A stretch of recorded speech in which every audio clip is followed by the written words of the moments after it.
People lied to me. They said, Sorc is hard. I will struggle through Act 1 and don't have a good time. That's wrong. Sorc is genius and incredible, with a few pitfalls to avoid early that you're not getting stuck and can smoothly progress through the act. This starter guide is going to be different from what you have seen so far. We will go in order through Act 1, 2, 3, which skill gems to pick first, supports, first 10 levels in the passive tree, 20, 30, when to do the Trials of Sekhemas, everything in proper order so you can nicely progress through the game with timestamps in the description below. Heads up, this Sorc is currently sitting in the endgame mapping stage and just blasting through the content. It is super fun and brilliant to play the Tri-Elemental Madness. Let's begin with Act 1. You land at the shores, pick up a staff with Fireball, ignore that, and you're getting Spark from a chest. Spark is going to be your main damage skill. And your first support gem for Spark needs to be Pierce, because Pierce allows your Spark to go through an enemy, bounce off a wall, and then hit him again or hit another enemy. This is going to be incredibly important for any kind of challenge in the beginning. Remember the King of Rust, who's just summoning tons of monsters and generally has a very high density in his area? That with Pierce, just destroying it all. Now, in order to make Spark go bonkers, you need Flame Wall. Flame Wall increases the damage of projectiles that pass through it, infusing your sparks with bonus fire damage. In the beginning, they'll do 1, 2, 9 damage, and you'll add another 3 to 4 fire damage. That's incredible. Right now we get 11 to 203, and we're adding another up to 81 fire damage to every single spark, while the Flame Wall itself does damage and ignites your opponent. This combo you get already in the first 5 minutes of the game after killing the bloated Miller. And the third skill you're being offered will be Frost Bomb, putting down an orb of frost on the ground that goes whoosh. Very good for Act 1 against a lot of the ghost opponents, and in general nice because it's an instant cast. You can put down your Flame Wall, spam your sparks, and then in between just have the Frost Bomb every 4 seconds go vam, vam, vam, and freeze your opponents, bosses, elites, rares, everything. For the next support, you want 2 things. First one is Arcane Surge for your Spark. That will be incredible in the beginning. Arcane Surge gives you 10% more cast speed and 20% more mana regeneration, and you just have to spam your mana empty with Spark to get it. The second one is going to be Fortress for the Flame Wall. It turns the Flame Wall into a circle, which means that wherever you're spamming sparks from, they're kind of going to be passing through the Flame Wall. How you can even put it around yourself and in any direction spark out. This is just for smoother gameplay and just feels so much better. Put it on a boss while you're circling around the boss and sparking him, and from every angle you're circling him, it is infuse sparks, infuse sparks, infuse sparks. And then in between, you're dropping the frost bombs to do more damage. Okay, you leveled a bit, and you found your first level 3 gem. That one is going to be Frost Bolt. Don't go for the Orb of Storms yet. That's your second one. The Frost Bolt shoots out a projectile that does immense amount of freeze, but also a ground of freeze. You're running away from something or from multiple somethings, drop a Frost Bolt either in front of you or behind you, and they're going to be chilled while they're trying to hunt you down. And if you pair this together with a Scatter Shot early on, you have 3 projectiles going out, creating an amazing spam that will help you against various bosses, mob packs, and in general with your overall survivability. This is one that we won't be using later, level 50 onwards. But for your first playthrough, Act 1, 2, 3, Frostbolt is straight up amazing. And if you're lucky and drop another support gem, you want to get your Frost Bomb, the concentrated effect. It is less area of effect, but 40% more damage. That one heightens the DPS tremendously. In my case, I'm going from 4,000 to 6,000 damage. This is turning the Frostbomb from nice to boss killer. Okay, well, we're talking about level 3 skills. And the next one is going to be your friend Orb of Storms. And that one is plenty cool. You put it on the ground, stand in the area of the Orb of the Storm, and when you use lightning skills, it's going to be shooting out chain lightnings that destroy the enemies around. Put it on the boss, put yourself inside, and then just keep spamming the boss inside his flame wall, and zip, zip, zap, zap, zap, zap. He's taking bonus damage like mad. You can only have one orb online at a time, and the best support gem to play on it is Expanse, which gives the supported skill 50% more area of effect, but it has now a 6-second cooldown time. Considering that the orb lasts for 10 seconds, or it shoots out 28 bolts and then disappears, you'll always deplete it in around 6 seconds to get it back in 6 seconds, and having the area of the orb be ginormous is brilliant. We're not done with Act 1 yet. There's one more skill you're going to be picking up, because you'll get a tier 5 gem before you're done with the act. And that one is my favorite. We'll get the Solar Orb. That's another orb you're going to put down stationary, pulsing out fire damage. But it's going to get two amazing supports. Number one is Hourglass. It gives it a 10-second cooldown, but 40% more damage. Considering that the orb lasts for 10 seconds, this is an incredible support for this specific one. The second support you want to have on it is a magnified effect. This will increase the burn area of the orb. And there's another support gem too that you're going to put on later. But this is not all the orb is going to do for you. In Act 3, you're going to get a support gem too that's going to make this solar orb so incredible. But you'll have to wait a bit for that before we talk about support gem 2, because this is all support gem 1 so far. Now let's not forget about your spirit abilities. You'll kill the King of the Mist, 30 spirit, and then Arctic armor. It's incredible. That one will keep you alive like mad. It gains a stage every 0.77 seconds up to 4 maximum stages, and whenever someone hits you, they'll be hit by cold damage, and the cold damage will also freeze them, which makes Frost Nexus the perfect support gem. Supported skills create chilled ground for 4 seconds when they freeze an enemy. They hit you, they get frozen, boom. Field of Frost, that will slow everyone down to give you time to disengage from your opponents, drop down your Flame Wall, Frost Orb, Orb of Storms, and then keep spamming the enemy away. And as soon as you beat Act 3, and you're getting yourself another spirit bonus from the Witch in the Bog, you can also put on the Clarity support gem, which gives you another 30% mana regeneration rate while a supported skill is active. If you find an amulet with plus 10 spirit, or a chest with plus 10 spirit, you can play the Clarity earlier. This one is just madness how useful it is. Now with this setup, you'll be absolutely destroying Act 1. Flame wall the opponent, put down your 2 orbs, frostbomb him when it's off cooldown, and spark away while permanently circling the enemy.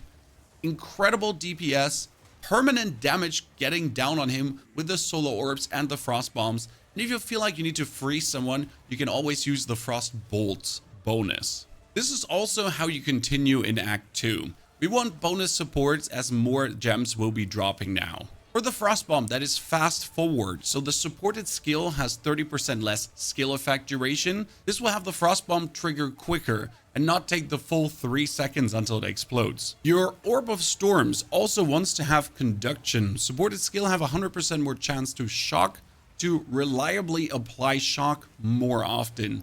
Later, we're going to stack 2 shocks on top of each other for like 50-60% multiplicative more damage. In Act 2, you're finally going to pick up your first curse. In our case, we might do a lot of fire damage because of the flame wall that's adding bonus fire damage.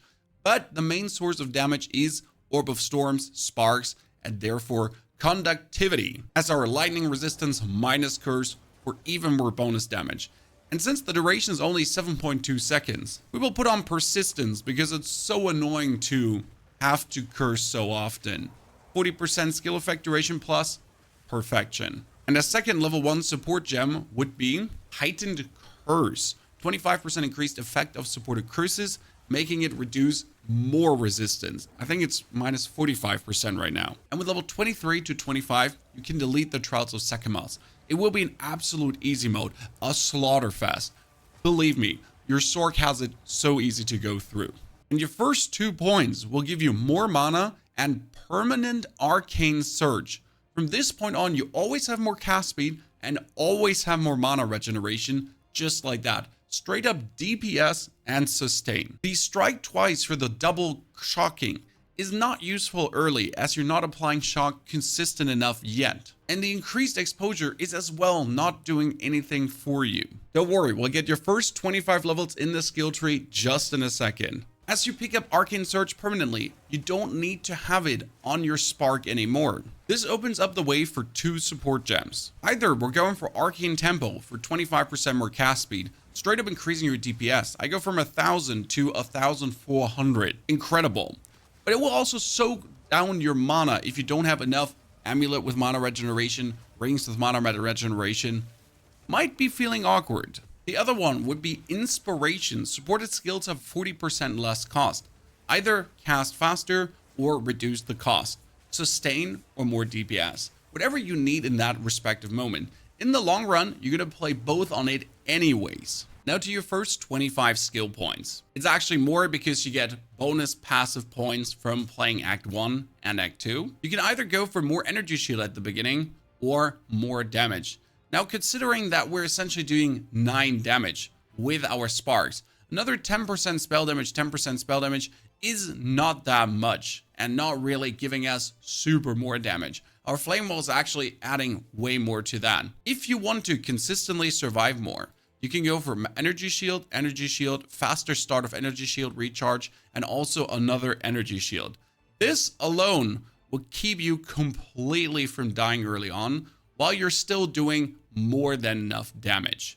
To then keep up with the demands of your build, we can check the mana regeneration into more spell damage with the elemental damage, and then the increased shock damage and chance to shock.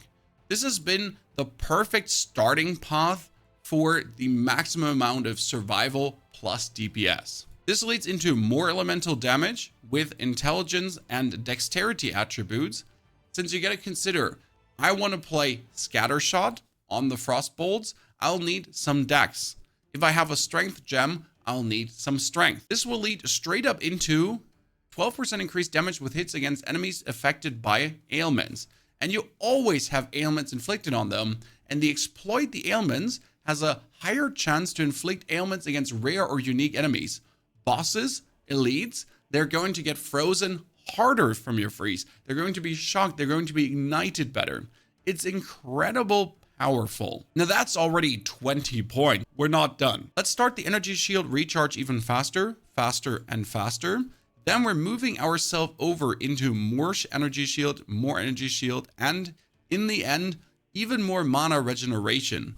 That's incredible. With this mana regeneration, you'll literally never run out, no matter how hard you spam away, no matter how much arcane tempo you're having.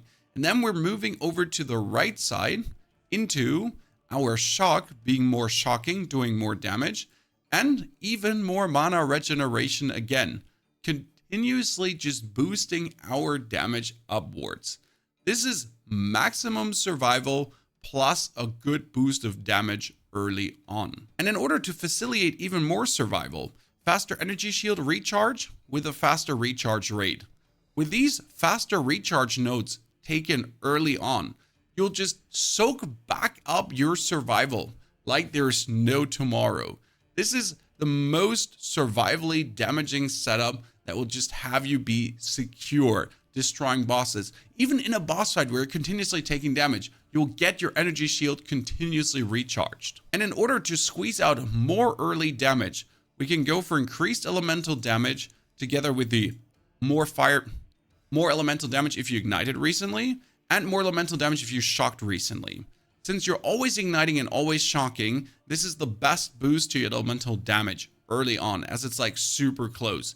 We could also take the frost bonus, but we're not as reliably freezing as we're igniting and shocking. Now that's already plenty points put in. Let's go further with our gems. Since after beating Act 2, we're finally arriving at Act 3 with tier 9 gems. And in this case, we're looking not for Fireball, Frost Wall, or Lightning Warp. It is going to be Mana Tempest. And Mana Tempest is your super boost in damage. Mana Tempest might be illegal. Empowered spells gain 76% of damage as lightning damage. Buff causes lightning spells that cost mana to chain an additional time. And buffs cost lightning spells that cost mana to also chain +2 targets when chaining. Now that being said, if you're standing in the Mana Tempest, your skill cost is going to exponentially ramp up and soak away all your mana. The plan here is you're going to put on your Solar Orb together with the Orb of Storms, Frostbomb the opponent, Flame Wall, potentially curse him, start spamming your Spark, and then activate Mana Tempest to just keep ramming it down their throat. Soak your mana empty, replenish your mana, orb, bomb, wall, spark, Tempest again. That's kind of like your giga damage rotation that's just absolutely chunking down bosses. And in order to make Tempest more deadly, we have a gem called Premediation. Skills empowered by supported skills deal another 15% more damage. Don't mind if I do. Since we're also in Act 3, we get level 2 support gems. And this will finally allow your solo orb to go crazy, because we're going to put in a Fund of Mana. Fund of Mana from supported skills grant 40% increased mana regeneration rate to you and your allies. Objects created by supported skills create a Fund of Mana with a 3-meter radius. For this, you can put out the magnified effect until you have 3 gem slots, and then you're going to play magnified effect, Fund of Mana, and Hourglass in the long run. This solo orb now, against any boss fight in any situation, you just stick close to it as you're spamming your opponent, and it will help you to replenish your mana even harder. Another support gem we can play on our flame wall is going to be Spell Cascade. It gives the spell less area of effect, but it's going to cast 3 firewalls. So you always have flame walls in any situation, reaction, angle, and can spam through all of them. Your final support gem on it will be Energy Barrier. Energy Shield recharge begins immediately and is not interrupted by damage for 2 seconds when stunned while using the supported skill. Since we're casting Flame Wall a lot, even during the fight, if we get stunned while doing it, it literally doesn't hurt to have. It's a free support gem, it doesn't cost you anything to put on, and it can help you in certain situations. From the tier 11 gems, we're not using anything. No Firestorm, Comet, or Ball of Lightning. And the same goes for tier 13. No Flame Blast, Eye of Winter, Lightning Conduit, or Temporal Chains. But one gem is missing, and that is finally with tier 14 Spirit Gems. We'll get ourselves Archmage. That is already cruel difficulty. You have beaten the campaign, you have gone through the game. It's Archmage time. And with the arrival of Archmage, it's time to throw out the Arctic Armor. Archmage says non-channeling spells gain 5% of damage as extra lightning damage for each 100 maximum mana you have. Non-channeling spells cost an additional 5% of your maximum mana. Archmage also gets Lightning Mastery to have another skill rank. Now, Archmage is going to make everything super expensive, so we need as much mana regeneration as humanly possible, because otherwise you'll soak yourself empty. How do you get the 100 spirit for it? It's the Act 1 quest, Act 3 quest versus the Bog Witch, and then the Act 3 Cruel quest again against the Bog Witch. If you have any bonus spirit from any source, you could also play the Clarity Gem on it. I only have 100 spirit right now, so I cannot play the Clarity Gem, but that would be the most preferred optimal situation. Your Orb of Storms is still running the Expanse and the Conduction, but with further support gems and another gem slot, we can do Lightning Exposure, that we're now reducing the enemy's elemental resistance even further to do more damage. The Frostbolt at this point is not really being used anymore, as with arrival with Mana Tempest, we simply don't have the casting slot free to kind of put it into our bar. The Frost Bomb can get stripped away. Exposure applied by supported skill has a 30% increased effect. That's kind of as free as it goes. Your Spark can run the Arcane Tempo and the Inspiration. Alternative, you could play Rising Tempest, but that will increase the Sparks cost even further, and that together with Archmage could be plenty crazy. And that's kind of it for your skill gems. That's how it's looking. With level 41, yes, 41, you heard correct, we already picked up our second set of Ascendancy points in the Trials of Chaos with the shock chance increase, and we're applying a second shock.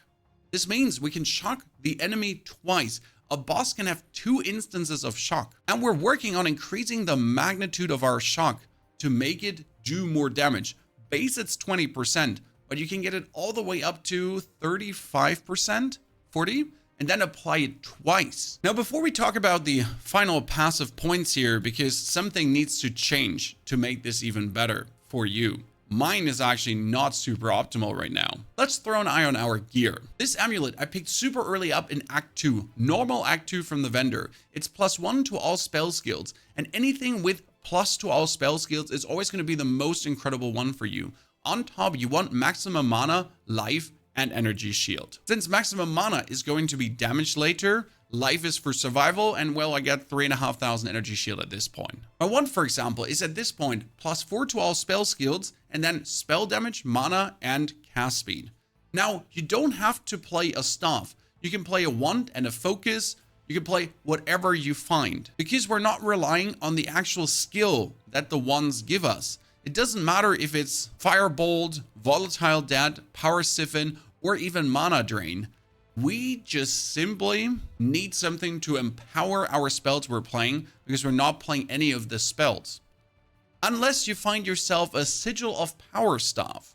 That is going to be your secondary weapon set one. Because Sigil of Power is an incredible ability. You can put a sigil on the ground, and it gains stages as we're spending mana in it. It lasts for 11.5 seconds, and buff grants 13% more spell damage per stage. You can put the Sigil of Power now on your left click, and then put it down at a given time. Probably going to have to rebind left click so this doesn't happen. Keep your weapon set 1 active, and whenever you need Sigil of Power, just slam it on the ground against bosses, super annoying elites, and then blast away with even more bonus damage. For our armor, for our headpiece, and our rings, it's always going to be maximum life, maximum mana, and energy shield. That's what we're looking for. If your rings are going to have mana regeneration, take it. If your amulet has mana regeneration, that's amazing. If your wand has mana regeneration, we love this, because we are mana hungry. Right now I'm sitting at 107.2 per second, but that's not all of it because I'm in town, so it's not showing my arcane surge, which gives me even more. And the solar orb with Fund of Mana is giving me even more. So we really never run out. My third set of ascendancy points is probably going to be Force of Will, which gives my arcane surge for the 10% more cast speed and 20% more mana regeneration, 1% increased effect per 15 mana. I'm at 1,500 mana almost. That is 100% increase on the Arcane Surge for 20% more cast speed and 40% more mana regeneration rate. If I pick up even more mana, and it's easy to pick up more mana, we're looking at very amazing values of Arcane Surge just zooting us up. We might even consider later to play Eldritch Battery if we get a certain unique amulet, but I'm not sure about that yet. Now this brings us to the passive tree, and let me show you what I have so far and what I'm planning to change. Because at this point, we're doing tons of damage. I am still running my elemental nodes on the side, but I don't believe I need this damage anymore. But we're going through this all the way up for more spell damage per maximum mana, and it's 3 per 100. I have 1,300. That's a huge increase. Mana regeneration galore, more mana to then have more mana for the maximum mana, more intelligence, and even more energy shield. Plus on the side here, more shock magnitude and shock duration, plus increased lightning damage per 10 intelligence. And we're sitting at 201 intelligence. That is a significant increase of lightning damage. There's even waiting more lightning exposure and lightning resistance penetration for us. Tons of amazing notes. The problem is here on the left side, I'm looking for a specific something. I'm looking for more elemental damage and resistances. I'm looking for an increased magnitude of non-damaging ailments, and that is my shock shocking more. And the duration of shock is also longer. But at the same time, I'd like to get up here for bonus energy shield. But at the same time, I would like to go up here for even more maximum energy shield. And optimally, I would want to have another 3% maximum life, mana, and energy shield increased as well. More mana is more mana. Now I gotta get this all under one hat though for you. Your skill tree should be looking like this right now. And the easiest node for you to reach is going to be over the left side into energy shield, more energy shield. And then we can pick up our first jewel socket. For jewels, I'm rocking something that gives me maximum energy shield, skill effect, duration, area effect of curses. That's kind of nice. And then minions have increased attack speed. Okay, that's stupid. I was just looking to juice my energy shield further with this. Now the best move for early damage would probably be just picking up the elemental damage, and then elemental damage, plus the magnitude of shock to be higher, which then also leads into faster energy shield recharge. And then we're gonna go past everything, and no, we're not playing mind over matter. That one is cool, but I don't want to play with it just yet. This goes then over the bonus energy shields like crazy. Could technically save 2 points here if you want to have a better connection, and move then faster over to the side. Now, the question is rather, what's better? Do we go first for the increase in lightning damage and the exposure, or do we make ourselves to the mana regeneration? Because what we want to have here is attributes, then mana regeneration. Mana regeneration skills are more expensive into more damage, and this is more mana regeneration while moving, which means you always have to strafe. Otherwise, you're going to get less mana regeneration. And that is already a well goody laid out board so far. In order to save ourselves points, I would start deleting these as you're actually hitting the side. If you can hit breakpoint and all natural, you'll delete the points here to essentially get to these two, because they're just too nice to not pick up. At this point, you also want to get the maximum mana and increase maximum mana, plus more energy shield recharge and even more maximum energy shield. This is quite fantastic because it's going to straight up feed into the arcane intensity. And since we're getting so much damage bonus, we don't need this 10 and the 8% more. We'd rather connect over the top and save ourselves these 2 points. We can keep the bonus 10 intelligence and spell damage and the bonus mana regeneration, or rather swap over to class speed if you have enough mana regeneration. I do want to keep the increased chance to shock, as we want to really get our shock shocking. Now on the top, there is another 25 in waiting for us, which is more mana and then even more energy shield. This is quite significant. And another great energy shield node to pick up will be right to the left of all natural and breaking point. This is going to give calibration for more mana regeneration again, but also another 4% more max mana. That will lead straight up to more arcane surge, more damage, more everything. And regarding the arcane surge, we get the node called Touch the Arcane. Mana regeneration, and we're going to increase the effect of arcane surge by another 70%. Considering that we vastly improved the arcane surge already over all the mana we have, getting even more onto it might be plenty nasty. Now, this is kind of how far I thought it out. For more bonus points, we could now increase the effect of curses. And down at the beginning, we could increase the effectiveness of our curses even more. That's it, ladies and gentlemen. That is your absolute splendid lightning sword, just blasting through content and feeling incredibly good during mapping. I hope you enjoyed this new style of guide, a bit different with a lot of timestamps, very much information, maybe even too much, but do tell me in the comments below. If you're now looking for more Path of Exile tips, we got you covered. Or if you want to show your friends a cool ranger build, how about that one? Enjoy and have a fantastic good day.